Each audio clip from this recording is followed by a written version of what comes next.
കേന്ദ്ര സർക്കാർ സ്ഥാപനമായ കേന്ദ്രീയ സംസ്കൃത സർവകലാശാല ഗുരുവായൂർ കേന്ദ്രം സ്ഥാപകൻ സംസ്കൃത പ്രണയഭാജനം പ്രൊഫസർ പി.ടി. കുര്യാക്കോസിന്റെ 53-ാം സമാധി ദിനം സർവകലാശാലയുടെ ആഭിമുഖ്യത്തിൽ പാവറട്ടിയിൽ ആചരിച്ചു.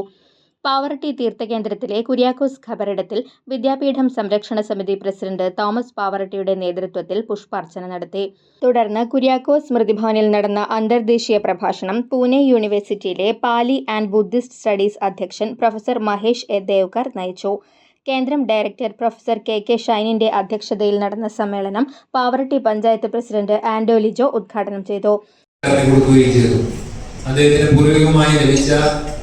സ്ഥലത്താണ് ഈ സ്ഥാപനം അദ്ദേഹം കെട്ടിപ്പടുത്തത്. 62 വർഷത്തോളം വളർച്ചതിന് ശേഷം അദ്ദേഹം സൗജന്യമായ ഒരു രൂപ പോലും പ്രതിഫലമാക്കാതെ കേന്ദ്ര സർക്കാരിന് അദ്ദേഹം കൈമാറുകയും അങ്ങനെ കേന്ദ്ര സംസ്കൃത യൂണിവേഴ്സിറ്റിയുടെ അഫിലിയേഷൻ ലഭിക്കുകയും അങ്ങനെ കേന്ദ്ര സംസ്കൃത യൂണിവേഴ്സിറ്റി ഗുരുവായൂർ ക്യാമ്പസ് എന്ന പേരിൽ അറിയപ്പെടുകയും ഇന്ന് സർവകലാശാല വൈസ് ചാൻസലർ ഡോക്ടർ ശ്രീനിവാസ വരഖേഡിയുടെ സന്ദേശം സ്മൃതിഭവൻ അധ്യക്ഷൻ പ്രൊഫസർ കെ വിശ്വനാഥൻ വായിച്ചു.